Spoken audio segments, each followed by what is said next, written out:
Hello and welcome guys once again to language space. My name is Imran and आज हम अपने चौथे video की शुरुआत करने जा रहे हैं जिसमें हम टेंसेस का एक और दूसरा टॉपिक लेंगे जिसका नाम है प्रेजेंट कंटिन्यूअस टेंस। अभी तक हमने प्रेजेंट सिंपल टेंस के बारे में पढ़ा, कैसे उसमें सेंटेंसेस फ्रेम करते हैं, किस तरह से हम इस प्रेजेंट सिंपल टेंस को अपनी रियल लाइफ में यूज़ करते हैं। और आज ऑन द सेम बेसिस हम प्रेजेंट कंटिन्यूअस की बात करेंगे, जहाँ पे हम ये सीखेंगे कि प्रेजेंट कंटिन्यूअस टेंस होता क्या है, इसका सेंटेंस स्ट्रक्चर क्या है और अपनी रियल लाइफ में हम इसको कहाँ पे यूज़ कर सकते हैं। So without wasting any more time let's get started with our video.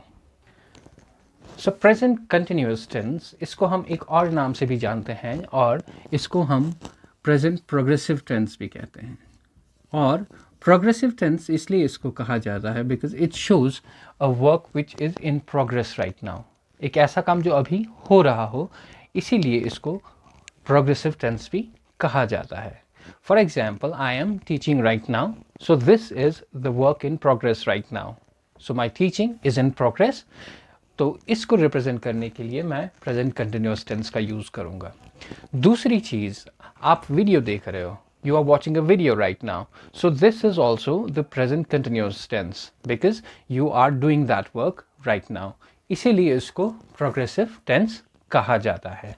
Alright, so now let's go ahead and see what is the sentence structure of the present continuous tense.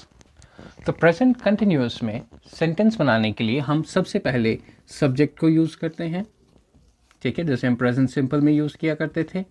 उसके बाद एक verb to be और एक auxiliary verb use करते हैं और उसके बाद इंग form of the verb use करते हैं और उसके बाद ऑब्जेक्ट यूज़ करते हैं, ठीक है। तो ये मेन स्ट्रक्चर आएगा, subject plus verb to be और एन ऑक्सिलरी वर्ब, उसके बाद आईएनजी फॉर्म ऑफ वर्ब और उसके बाद ऑब्जेक्ट। सो इन्हीं चीज़ों को लेके हमारा प्रेजेंट कंटिन्यूअस का सेंटेंस बन जाता है। Let's take an example. I am teaching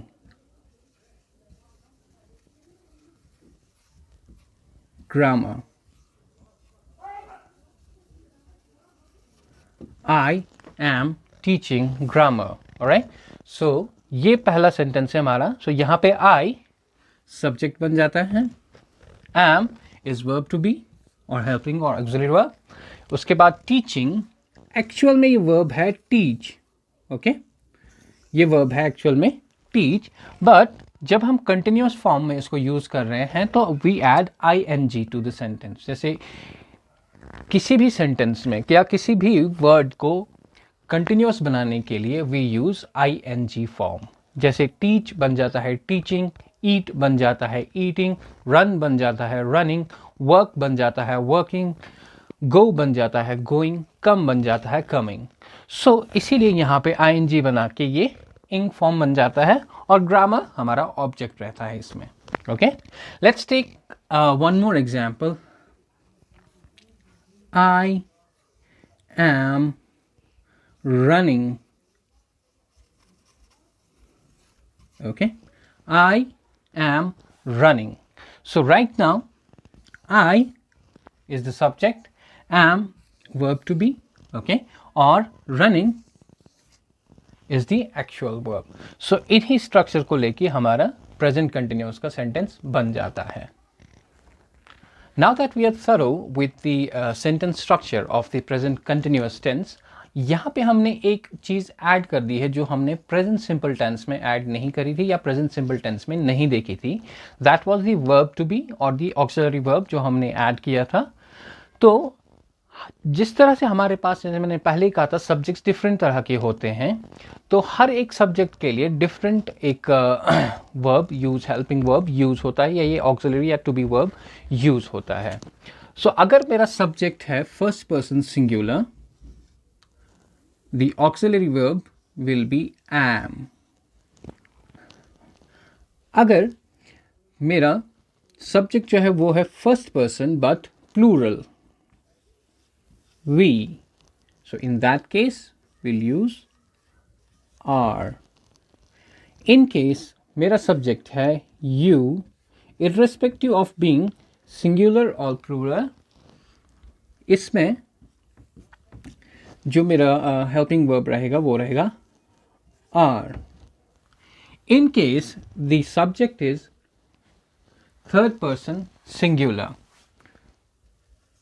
he, she or it, in that case जो ऑक्सिलरी वर्ब या वर्ब टू बी यूज होगा वो होगा इज। इन केस जो मेरा सब्जेक्ट है that is third person plural, in that case भी use होगा आर। सो ये मेन चीजें हमें याद रखनी है। In case the subject is first person singular, in case the subject is first person singular, we'll use the verb to be am. In case it's first person plural, then we'll use are. In case it's second person singular or plural, in that case we'll use are. In case it's third person singular, we'll use is. And in case it's third person plural, हम are use करेंगे. So let's take the first example using first person singular, which is I. I am watching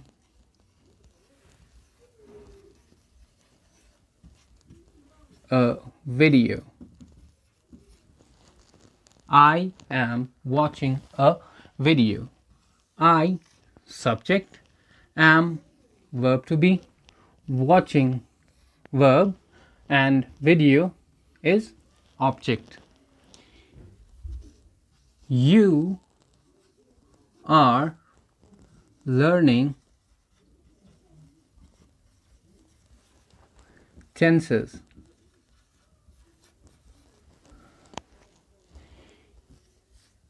She is writing notes. They are climbing mountain. Alright? So यहाँ पे ये जो है you, she, they और I, और ये am, are, is, are, watching, learning, climbing, और video, tenses, notes and mountain, ये हमारे सब्जेक्ट्स हैं, ये वर्ब टू बी है, ये एक्चुअल वर्ब्स हैं हमारे और ये हमारे ऑब्जेक्ट्स हैं। सो इन्हीं को लेके हम यूज़ करते हैं या इन्हीं को लेके हमारे प्रेजेंट कंटिन्यूअस का टेंस बन जाता है या सेंटेंस बन जाता है। अब जैसे कि हमने प्रेजेंट कंटिन्यूअस में देखा, प्रेजेंट सिंपल में देखा था, अब हम प्रेजेंट कंटिन्यूअस में भी देखेंगे कि इसकी रियल लाइफ एप्लीकेशंस कहाँ पे हैं, रियल लाइफ में हम कहाँ पे इसको यूज़ कर सकते हैं। So let's go ahead with the examples where we can use it. So पहली चीज़ जहाँ पे इसको हम रियल लाइफ में अपनी यूज़ करते हैं, which is to describe something which is happening right now. Okay, something which is happening right now, कोई ऐसी चीज़ जो अभी हो रही हो। जैसे मैंने वीडियो की शुरुआत में कहा था आई एम टीचिंग, सो मैं अभी पढ़ा रहा हूँ। So this is the work which is in progress right now, I am doing it right now. You are watching a video, so this is a work in progress. You are watching the video right now. And this verb describes something which is temporary. If I'm teaching right now, after 10 to 15 minutes, I may not be teaching, right? I may be doing something else at that point in time. So इसीलिए इसको temporary कामों को भी represent करने के लिए use किया जाता है। जैसे आई am teaching right now, I may not be teaching after 2 to 3 hours और आफ्टर 10 to 15 minutes. सो इसको बेसिकली रीयूज़ किया जाता है उन चीज़ों के लिए जो अभी हो रही हैं। ओके, जैसे एक और एग्जाम्पल लेंगे हम, इट इज़ रेनिंग आउटसाइड।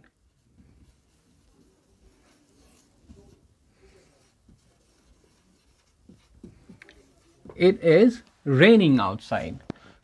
यहाँ पे देखिए रेनिंग की मैं बात कर रहा हूँ, तो बाहर बारिश हो रही है।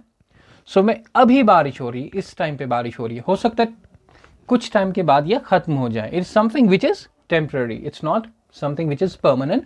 जैसे कि हम परमानेंट यूज करते थे in case of the present simple tense, जहां पे हम परमानेंट चीजों की बात करते थे। I work in a company, right. मैं काम कर रहा हूँ, हो सकता है ये परमानेंट था। I was not sure of the duration कि मैं कितने टाइम के लिए काम करूंगा। या आई लिव इन बारामूला, मैं बारामूला में रहता हूँ, आई वॉज नॉट श्योर कि मैं कितने टाइम के लिए बारामूला में रहूंगा। हो सकता है मैं आगे आने वाले पूरे टाइम के लिए, पूरी लाइफ स्पैन के लिए भी बारामूला में ही रह सकता हूँ। लेकिन यहाँ पे टेम्पररी सिचुएशंस है। I am teaching right now, so I am teaching it right now, maybe I may not teach after 10 to 15 minutes।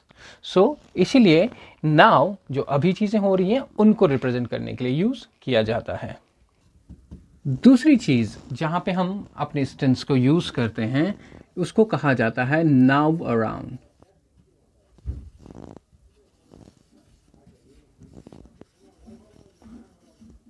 अब ये समझ लीजिए, ये नाउ और नाउ अराउंड ये एक बहुत बारीक धागे से जुड़े हुए हैं। इनको डिफ्रेंशिएट करना थोड़ा सा डिफिकल्ट हो सकता है, लेकिन अगर आप सही चीज ढंग से समझें तो शायद आप डिफ्रेंशिएट कर पाओगे। Alright, take an example. For example, you are studying in a school right now. Okay, आप एक स्कूल में पढ़ रहे हो। ओके, और आपकी टीचर आपको एक असाइनमेंट दे रही है। ऑलराइट, आप उस असाइनमेंट को कर रहे हो, अभी कर रहे हो, ठीक है।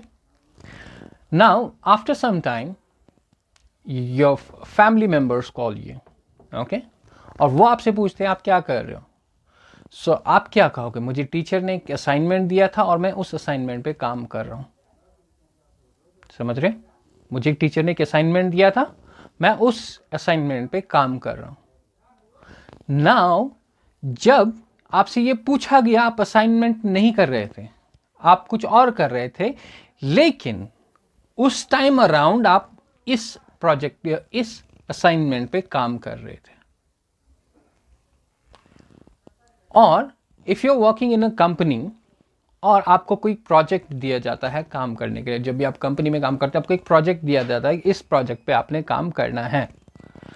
तो अगर वो मुझसे कोई पूछे, से फॉर एग्जांपल मैं एक प्रोजेक्ट पे काम कर रहा हूं और मुझसे कोई पूछता है कि आप क्या कर रहे हो, कंपनी में ही मुझसे पूछा जाए क्या कर रहे हो, मैं उससे कहूंगा मैं इस प्रोजेक्ट पे काम कर रहा हूं। हो सकता है जिस टाइम वो मुझसे पूछे मैं उस टाइम पे कॉफी पी रहा हूं, हो सकता है मैं उस टाइम पे नीचे हूं, ठीक है, अपनी कंपनी से बाहर हूं, या हो सकता है मैं अपने घर पे हूं, but at that time around, इस टाइम के इर्द गिर्द मैं इस प्रोजेक्ट पे काम कर रहा हूं।